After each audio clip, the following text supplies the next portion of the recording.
우리에게 주신 하나님 말씀 누가복음 7장입니다. 누가복음 7장 36절로 50절까지 말씀 한 절씩 교독하시겠습니다.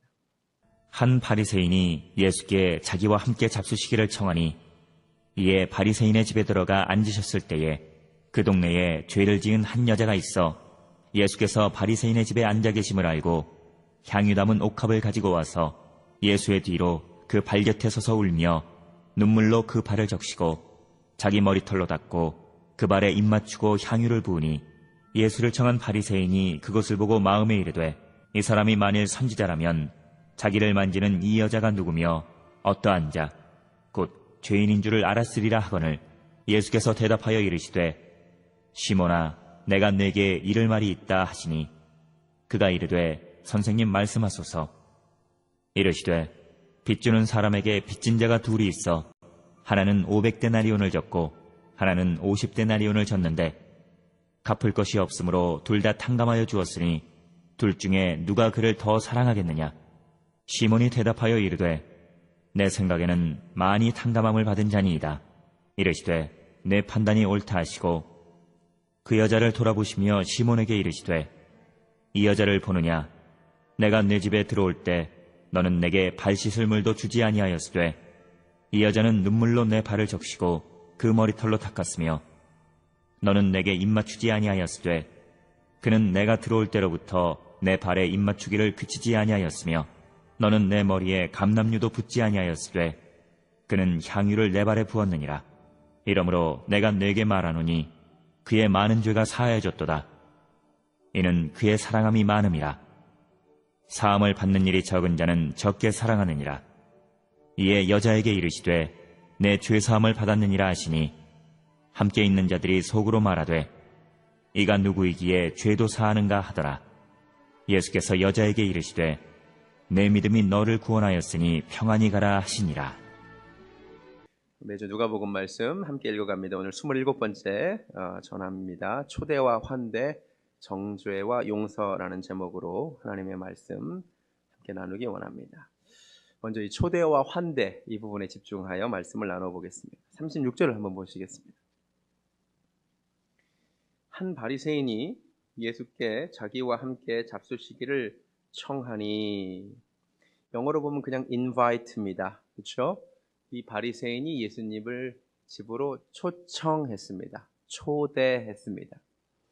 근데 보통 우리가 누군가를 초대하면 그 초대의 목적이 있잖아요. 그 좋은 교제를 나누기 위함이라던가, 특별히 예수님이면 어떤 말씀을 듣고 싶다거나 뭐 이런 게 있어야 되는데 이 사람은 바리새인이잖아요. 초대의 목적이 조금 달랐던 것 같아요.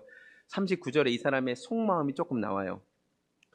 예수를 청한 바리새인이 그것을 보고 마음에 이르되 이 사람이 만일 선지자라면, 그러니까 예수님을 향해서 this man 이렇게 부르는 거죠. 이 사람이 진짜 선지자라면 자기를 만지는 이 여자가 누구며 어떠한 자 곧 죄인인 줄 알았으리라. 이렇게 얘기하는 것 봐서는 속마음으로 이렇게 예수님을 좋아하는 것 같지는 않습니다. 그렇죠? 바리새인답게 약간 경계하는 모습이 있죠. 그리고 이 사람의 이 속마음이 겉으로 그대로 드러납니다. 이 사람이 예수님을 대접하는 과정에서 그대로 드러납니다. 44절 볼까요? 예수님이 뭐라고 지적하시냐면 시몬에게 이르시되 이 여자를 보느냐. 내가 너의 집에 들어올 때 너는 내게 발 씻을 물도 주지 않았다는 거죠.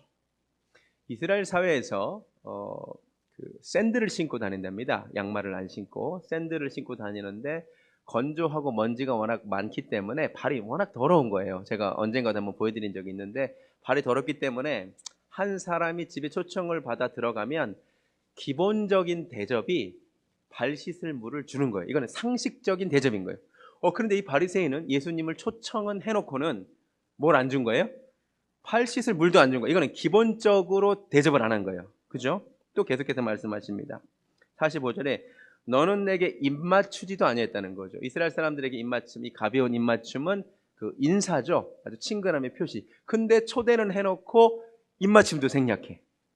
그다음에 너는 내 머리에 감람류도 붓지 아니하였다는 거죠. 이게 어떤 그 극진히 대접한다는 환대의 의미가 있는 행위를 안 했다는 거죠. 자, 제가 종합할게요. 이 바리새인이 예수님을 초청한 거는 맞아요. 그래서 계속해서 이 사람을 향하여 예수님을 청한 바리새인이 성경에 계속 얘기합니다. invite 했어요. 예수님을 초대는 했어요. 그런데 초대는 했는데 집으로 영접, receive는 했는데 환대는 안 하고 있죠. 제 말이 맞아요? 그냥 집으로 모신 건 맞는데 그 예수님에 걸맞는 합당한 대우와 대접과 이런 환대는 없는 거죠. 제 말 이해가 되시죠? 한 여인이 등장합니다. 이 여인은 성경이 이렇게 묘사합니다. 37절에 그 동네에 죄를 지은 한 여자가 있었습니다. 성경에서 특별히 고대 근동 세계에 남자 보고 죄인이라 그러면 그 사람은 셀이라는 말입니다. 남자 대표 죄인이 셀입니다. 한 여자를 보고 죄인이다 그러면 이 여자가 창녀라는 뜻입니다. 매춘을 했다는 얘기입니다. 그러니까 이 여자는 누가 봐도 그냥 다 아는 매춘업에 종사하는 그런 여자입니다. 근데 이 여자는 초대받지 못했지만 예수님이 오셨다는 얘기를 듣고 예수님을 찾아갑니다. 감히 자기 집으로 예수님을 초청하지는 못하잖아요. 예수님께 갑니다. 그러니까 마음으로 주님을 초청한 거죠. 그리고는 이 사람이 예수님께 하는 행동을 한번 잘 보시기 바랍니다. 이 여자는 엄청나게 환대를 합니다. 37절 후반부터 보면 향유로 담은 옥합을 가지고 와서 예수의 뒤로 그 발곁에 서서 먼저 웁니다. 주님을 눈물로 맞이합니다. 사람의 눈물은 진심이 담겨 있죠. 그렇죠? 감동의 눈물, 또 뉘우침과 회개의 눈물로 주님을 맞이합니다. 눈물로 그 발을 적실 정도니까 여러분 웬만해서는 발에 그게 잘 안 적셔지겠죠. 펑펑 울었다는 얘기죠. 네. 그리고는 자기 머리털로 여자에게 있어서 고대 근동사에 여자의 머리는 여자의 영광이라고 했습니다. 근데 자기 머리털로 예수님의 발을 닦았다는 말은 나는 비천한 존재라는 뜻이죠. 당신은 나의 주인이라는 뜻입니다. 그리고 그 발에 입을 맞춥니다. 노예가 주인 발에 입을 맞추던 시대입니다. 당신이 나의 주인 되시고 나는 당신의 종이라는 뜻으로 극진한 환대를 합니다. 더 중요한 것, 그 옥합을 깨뜨려 향유를 붓습니다. 이게 왜 중요하냐? 오늘날 향수를 쉽게 살 수 있는 시대를 살아갑니다. 그럼 오실 때 향수 뿌리고 오셨나요? 뿌리고 오세요, 주일날. 향수는 굉장히 쉽게 구합니다. 뭐 브랜드도 다양하고요. 그런데 예수님 당시 이 시대도 그랬을 거라고 생각하시면 안 됩니다. 그 시대는 향수를 쉽게 구할 수 있는 시대가 아닙니다. 그런데 이 여인은 향유를 담은 옥합을 가지고 있었습니다. 이 여인의 직업은 그리고 창녀였습니다. 연관성이 생각나지 않으십니까? 많은 학자들이 이걸 이렇게 분석합니다. 직업이 창녀인 여자에게 있는 이 향유는 이 여자가 직업상 필요한 물건인 겁니다. 남자를 유혹하기 위하여 그 집에 향기를 내기 위하여. 이해가 되세요? 자기 직업에 필요한 물품인 이 향유를 그런데 예수님 발 앞에 깨뜨려 부어버립니다. 이게 뭘 의미할까요? 나는 더 이상 장기 일을 이제 하지 않겠다는 뜻입니다. 내가 이전까지는 창녀로 살았지만 내가 오늘부로 주님 앞에 이 향유를 깨뜨려 부어버립니다. 희생과 결단, 과거의 삶을 버리겠다는 의미입니다. 한 집에 있지만 이 바리새인과 이 여인은 완벽하게 대조됩니다. 바리새인은 의인이지요. 그러나 주님을 초대는 했지만 영접은 했지만 환대하지 않습니다. 합당한 대우를 하지 않습니다. 이 여인은 감히 주님을 자기 집으로 초대하지 못합니다. 마음으로만 초대하고 극진히 환대합니다. 자, 묻겠습니다. 둘 중에 누가 더 주님의 마음을 기쁘게 했을까요? 여러분이 예수님이라면 누가 더 사랑스러우셨을까요? 어렵나요? 당연히 의인인 바리새인보다 죄인인 이 여자가 훨씬 주님의 마음을 기쁘게 합니다. 여러분 잘 들으세요. 주님을 내 인생에 초대하는 것, 우리가 이것을 일컬어 영접이라고 말합니다. 그렇죠?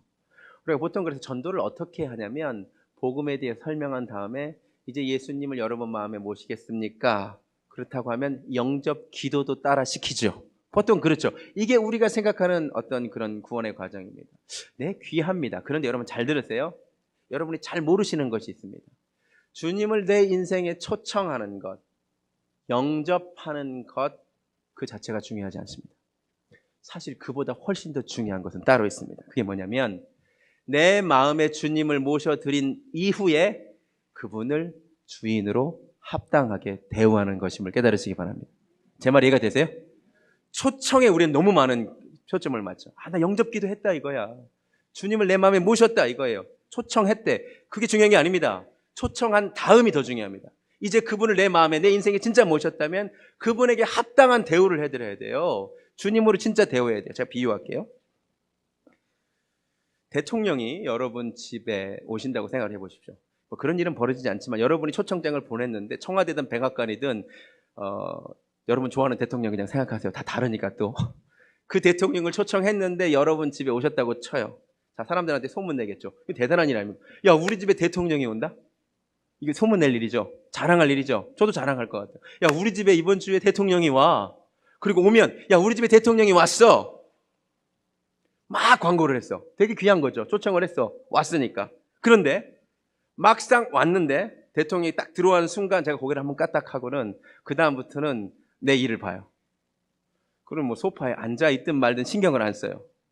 밥을 먹는데 식사를 하든 말든 부르지도 않아요. 그냥 내 마음대로 우리끼리만 식사를 해. 대화 안 걸어. 그분이 밤에 뭐 소파에서 주무시든 말든 알아서 하시라 그래. 그리고 뭐 할 말 있다 그러면 지금 바쁘니까 좀 나중에 얘기하자고 제가 그랬다고 해봐요. 그분 마음이 어떨까요? 그분이 자기를 내가 초청해 줬다고 너무 고맙다 그럴까요? 야, 고맙다. 그래도 초청해 준 게 얼마냐. 그럴까요? 아니겠죠. 그분을 합당한 존재를 대통령이라는 존재를 초청을 했다면 그 다음에 당연히 따라야 될 것은 그분에 걸맞는 합당한 대우겠죠. 할렐루야. 예수님이 하나님의 아들이심을 믿습니다. 저는 여러분이 예수님이 하나님의 아들임을 믿으시기를 바랍니다. 그분이 진짜 하나님의 아들이시라면 대통령과는 비교할 수 없겠죠. 근데 그분이 내 인생에 들어오시는 것도 귀하지만 감히 나 같은 사람이 초청한다고 내 삶에 들어오시는 것도 귀하지만 그보다 더 중요한 것은 이제는 앞으로는 내가 내 마음대로 인생을 살지 않고 그분의 주님 되시니까 범사에 그분을 인정하고 그분께 묻고 그분을 높여드리는 것을 주님이 더 원하심을 깨달으시기 바랍니다. 맨날 초청만 했대. 나 예수 믿는데 나 영접기도도 했대. 근데 맨날 뒷방 구석에 계셔. 신경도 안 써. 그분이 있으나 마나 그분 말 바쁘다고 나 너무 바쁘니까 제발 좀 그렇게 부담스러운 얘기 그만하시라고. 이게 우리가 하고 있는 일이라는 것을 아셔야 돼요. 초대가 중요하지 않습니다. 물론 중요하죠. 초대보다 합당한 환대가, 합당한 대우가 훨씬 더 중요함을 깨달으시기 바랍니다. 주 내 마음에 오신 후에는 나를 주장하시기를 원하신다니까요. 할렐루야. 두 번째 이제 정죄와 용서 이야기를 하겠습니다. 정죄하는 주어는 당연히 이제 바리새인이겠죠. 39절 이 사람의 정죄. 예수를 청한 바리새인이 그것을 보고 마음에 이르되 이 사람이 만일 선지자라면 자기를 만지는 이 여자가 누구며 어떠한 자 곧 죄인인 줄을 알았으리라. 시몬이 생각하기에 선지자라면 이 여인의 과거의 문제를 알아야 한다라고 생각했습니다. 이 사람이 생각하는 선지자의 능력은 한 사람의 선악을 분별해내는 것이었습니다. 과거를 분별해내는 것이었습니다. 그런데 예수님은 이 시몬의 기대와 정반대의 일을 하십니다. 주님은 물론 알고 계셨지만 이것을 드러내지 않으시고 오히려 용서를 선언하시는 거죠. 시편 86편 5절에 이렇게 되어 있습니다. 주는 선하사 사유하기를 용서하기를 즐기시며 주께 부르짖는 자에게 인자하심이 후하심이니이다. 아멘. 하나님은 사유하기를 용서하기를 즐겨하시는 분임을 믿으시기 바랍니다. 이 바리새인의 문제는 하나님을 섬긴다고 하면서 하나님의 성품에 대한 지식은 없었어요. 하나님은 어떤 분인지 모르고 이 사람이 갖기를 원했던 지식이 하나 있는데 바로 한 여인의 과거에 대한 지식이죠. 이 여인이 얼마나 큰 죄인인지를 저 사람도 아느냐, 저 사람이 이 선악에 대한 지식을 가지고 있느냐, 이걸 중요하게 봤다는 것입니다. 여기 생각나는 사건이 창세기 3장에 나오는 선악과 사건입니다. 하나님께서 왜 아담과 하와에게 선악을 알게 하는 나무를 먹지 말라고 하셨을까요? 왜 선악을 아는 일에 우리 중에 하나님처럼 되기를 원치 않으셨을까를 여러분 잘 생각해 하셔야 됩니다. 근데 오늘도 우리가 그토록 원하는 것은 어떤 사람의 과거, 어떤 사람의 선악을 알기를 그토록 원한다는 거죠. 맞아요? 우린 여전히 선악과를 먹기를 원합니다. 근데 하나님은요, 그거 알지 말라는 거예요.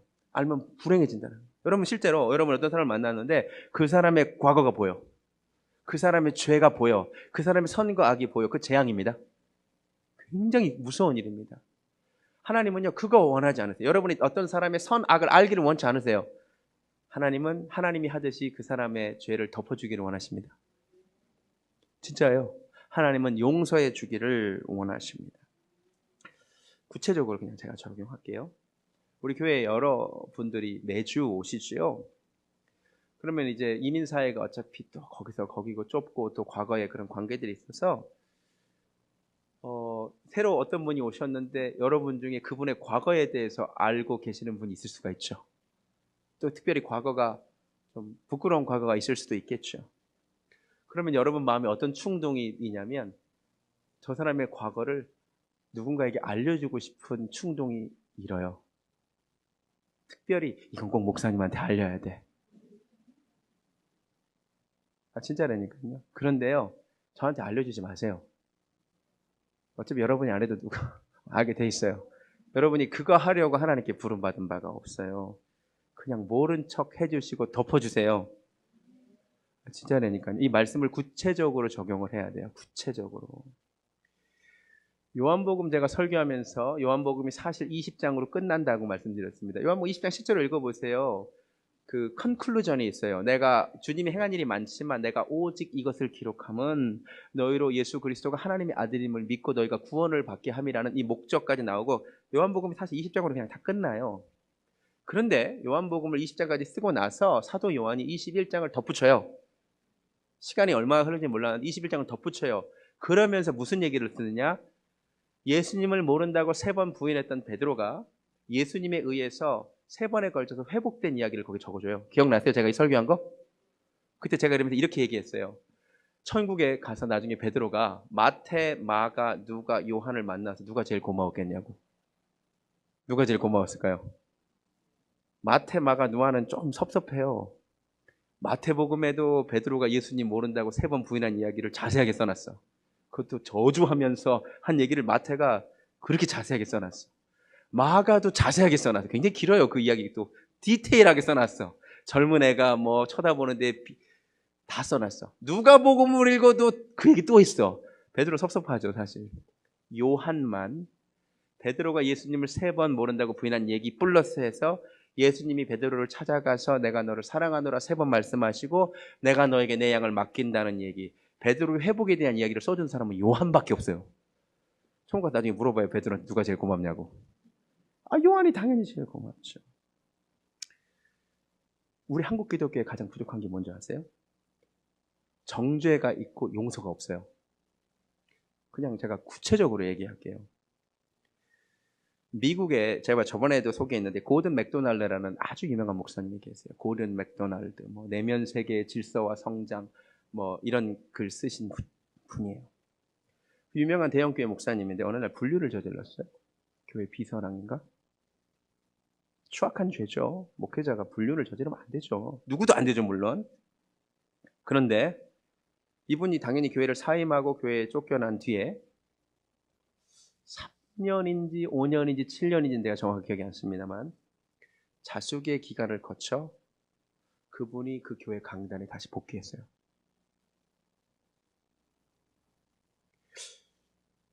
여러분 잘 생각해 보세요.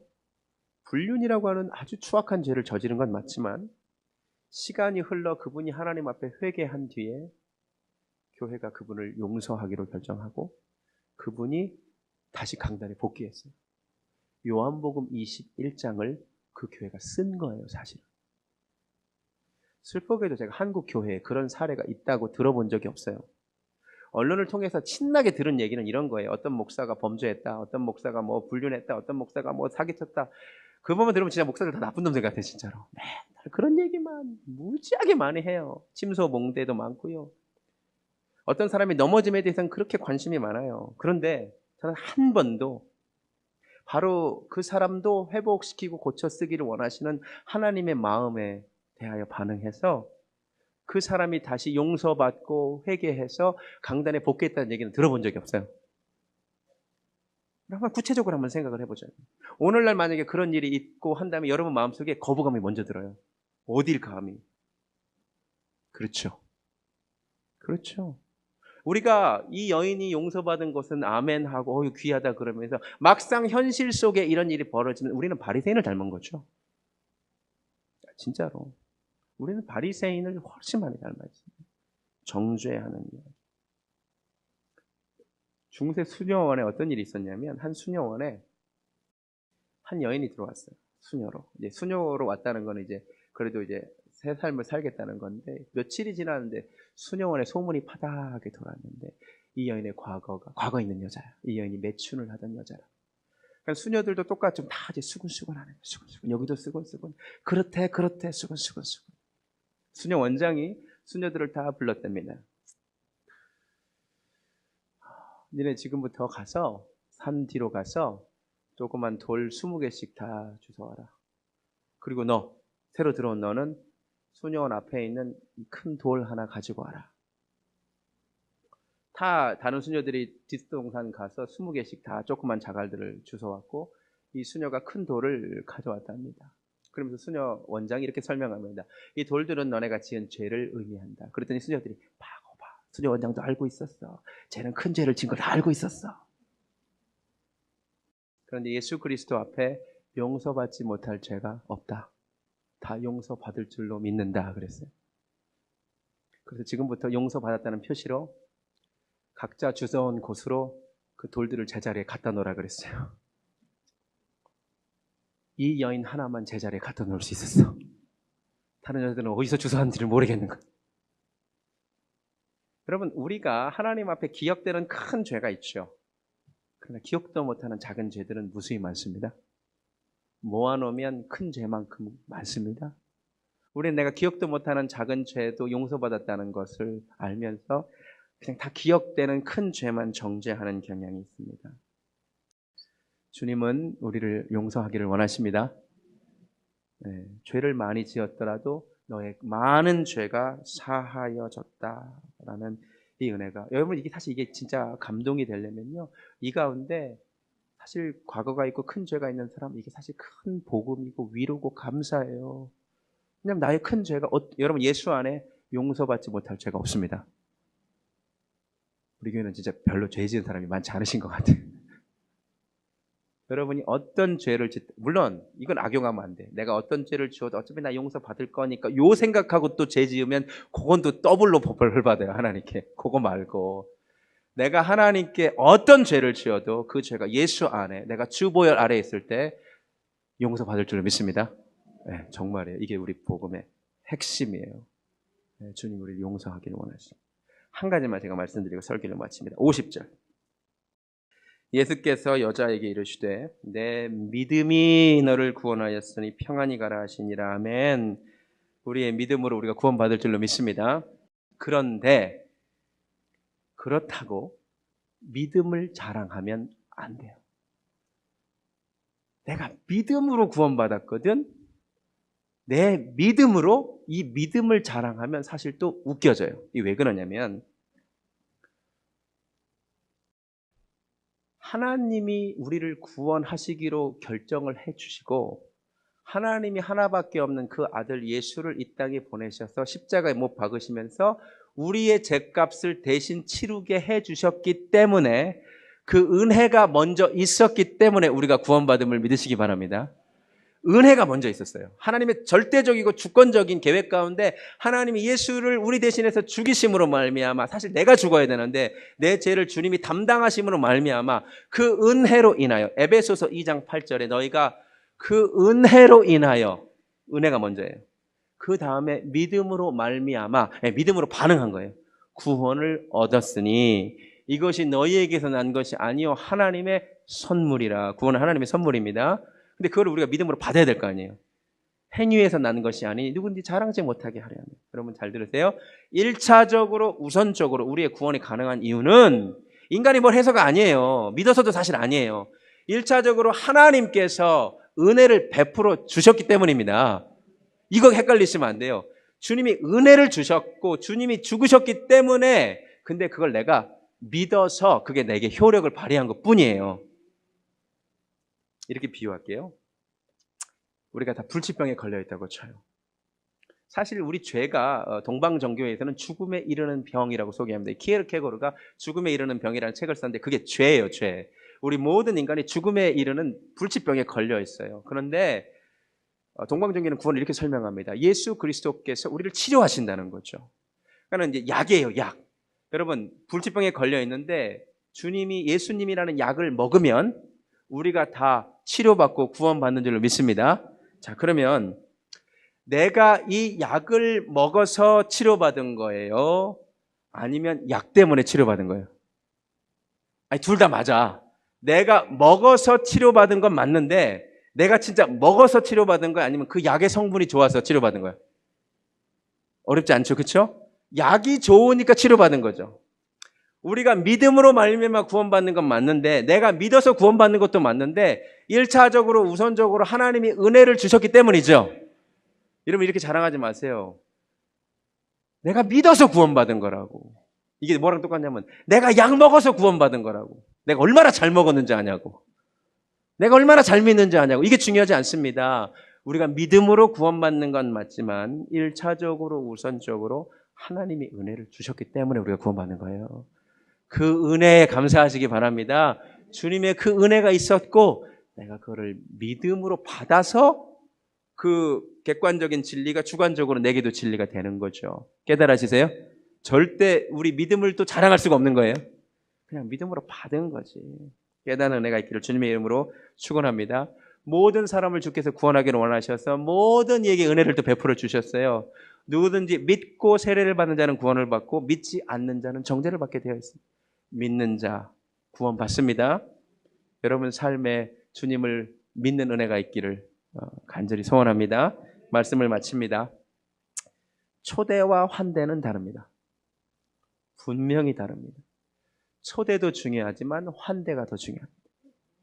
우리가 예수님을 내 인생에 초청하셨습니까? 귀합니다. 그런데 그게 끝이 아닙니다. 초청해놓고 그분을 뒷방 구석에 두지 마시기 바랍니다. 그분을 내 인생의 주인으로 대우하시기 바랍니다. 정죄가 아닌 용서가 우리 삶에 있기를 바랍니다. 내가 사실 그 대상이 될 수도 있잖아요. 내가 추악한 죄를 지을 수도 있잖아요. 그러면 나를 정죄하지 않으시고 용서하시는 하나님의 그 사랑과 그 은혜가 얼마나 놀랍고 감사하고 감격되는지 모릅니다. 그 십자가의 은혜, 그 놀라운 구원의 은혜 우리가 믿음으로 받고 우리가 평안을 누리기를 원합니다. 찬양하겠습니다. 다 표현 못해도 표현하고 고백 못해도 고백하고 다 알 수 없어도 알아가고 주님을 다 닮지 못해도 우리가 용서하시는 주님 닮아가기 원합니다. 그 놀라운 사랑 찬양합니다.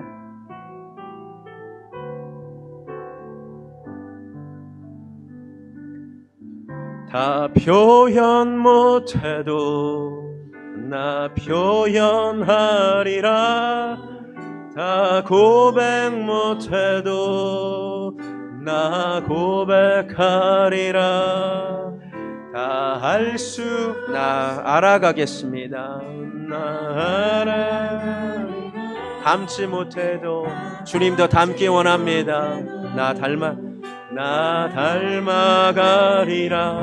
한 번 더 찬양합니다. 나 표현 못해도 나 표현 못해도 나 표현하리라. 다 고백 못해도 나 고백하리라. 다 할 수 없어도 나 알아가리라.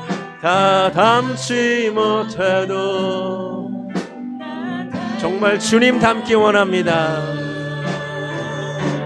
그 사랑 얼마나 그 용서의 은혜가 얼마나 아름다운지, 그 사랑 얼마나 날 부욕해 하는지, 그 사랑 얼마나 크고 놀라운지를, 그 사랑 얼마나 나를 감격하게 그 사랑 얼마나,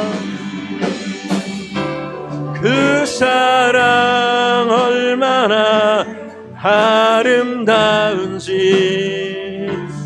그 사랑 얼마나 날 부욕해 하는지, 그 사랑 얼마나 크고 놀라운지를, 그 사랑 얼마나 나를 감격하게 하는지.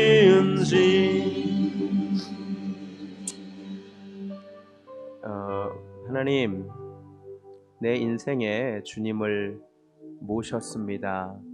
초청했습니다. 그것으로 단 줄 알았는데 그게 아니었습니다. 주님을 초청하는 것보다 더 중요한 것은 그분에게 합당한 대우를 해드리는 것임을 이제 알았습니다. 내가 말로는 주님을 내 인생에 모셨다고 하고는, 주님이라고는 하고는 그분을 주인으로 대하지 않았음을 용서하여 주시옵소서.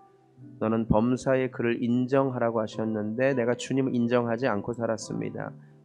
이제는 내가 여인이 그랬던 것처럼 내 삶의 주님을 환대하게 하여 주시옵소서. 과거와 절연하겠다는 결단이 우리에게 있게 하시고, 그 사랑에 감격하여 눈물이 있게 하시고, 범사에 주님의 뜻을 묻는 우리들 되게 하여 주시옵소서. 정죄에는 빠르고 용서에는 둔한 우리의 마음을 불쌍히 여겨 주시옵소서. 하나님이 금했던 아담과 하와가 그토록 먹기 원했던 선악과, 우리는 지금도 그 선악과를 너무나 먹고 싶어 합니다. 선과 악을 좀 분별하고 싶고 누군가의 악을 그렇게 알아내고 싶어 합니다. 그 마음 하나님이 원치 않으시고 덮어주기 원하시고 용서하기 원하시고 우리 삶의 요한복음 21장을 쓰기를 원하십니다. 우리가 정말 바리새인 닮은 모습이 너무 많아서 부끄럽사오니 주님 용서하시고 예수님 닮게 하여 주시옵소서. 그 은혜로 인하여 믿음으로 말미암아 우리가 구원을 받는 줄로 믿습니다. 주님의 그 놀라운 은혜를 찬양하며 아직 주님을 믿음으로 받지 못한 분들은 그 구원의 은혜 믿음으로 받는 시간 되게 하여 주시옵소서. 이제는 너의 많은 죄가 사하여 줬다고 선포해 주신, 평안히 가라고 너의 믿음이 너를 구원하였다고 말씀해 주신 우리 주 예수 그리스도의 은혜와 사유하기를 즐겨하시는 하나님 아버지의 극진하신 사랑과 성령님의 만져주심이 이 시간 부끄러운 과거를 가지고 있다 할지라도 주의 보혈 가운데 다 용서된 줄로 믿으며, 그 원수가 나를 정죄할지라도 나는 안전할 줄로 믿으며, 이제 내가 주 앞에 새로운 피조물이 된 줄로 믿는 사랑하는 베델교회 성도님들 머리 위에 지금부터 영원까지 함께 하시기를 간절히 축원하옵나이다. 아멘.